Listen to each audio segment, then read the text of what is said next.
Well, some tense moments at a budget meeting in Cambridge last night. Councillors say they're frustrated with the process the city's put in place this year as they navigate changes implemented under strong mayor powers. CTV's Heather Senoran live now with more. Heather, councillors actually raised a number of concerns. Tony, new rules were implemented that required city councillors who wanted to propose amendments to the budget to talk with the city staff before the meeting.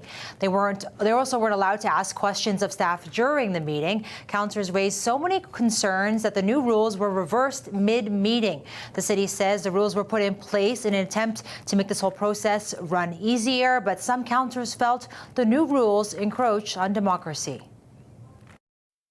And if you want to upset a councillor, get in the way of us representing our residents. Cambridge City councillors are not mincing their words when it comes to how they felt about Monday night's budget amendment meeting.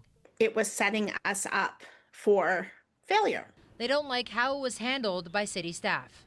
I do believe it encroaches on democracy. It has been a really challenging few days for us all, trying to work through this, navigate this. Cambridge is navigating creating budgets using strong mayor powers, where the mayor is to present the budget, not staff or council. Councillors are then allowed to propose amendments. There were no problems last year, but it seemed this year that there were just some, there was rules that were just kind of implemented on the fly that made us say, what's going on here?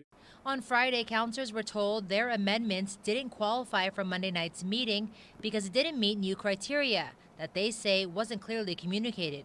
In order for an amendment to meet the criteria, councillors had to consult with staff prior to. That criteria was not part of the presentation to council on October the 14th, nor was it mentioned in any emails from the acting clerk. Minutes before Monday's meeting, another change. They were allowed to present their amendments, but no questions were to be asked the city staff. It was confusing, but I'm glad we sorted it. It was a bit painful last night. The city manager says the new rules were put in place in an effort to make the budget process more smooth.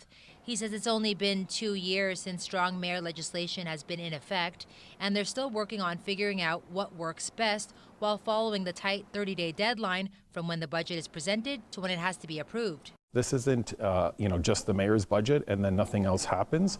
All members of council have full authority, full responsibility to make changes to the actual budget. Halfway into Monday's meeting, after pushback from councillors, the city shifted gears and went back to providing answers to questions at the meeting. So we gave some criteria on saying this is what we think an amendment is. Some of it sat well with council, some of it did not. City staff say they are not closing the door to any conversation, and they're hoping councillors continue to provide more feedback to improve the budget process for next year. The next budget meeting is next Monday. That's when city councillors will get to vote on any amendments, as there was no voting in last night's meeting. CTV News did ask to speak with Mayor Jan Liggett for an interview, but an interview was not provided. Tony. Okay, Heather Senoran with that update. Heather, thank you.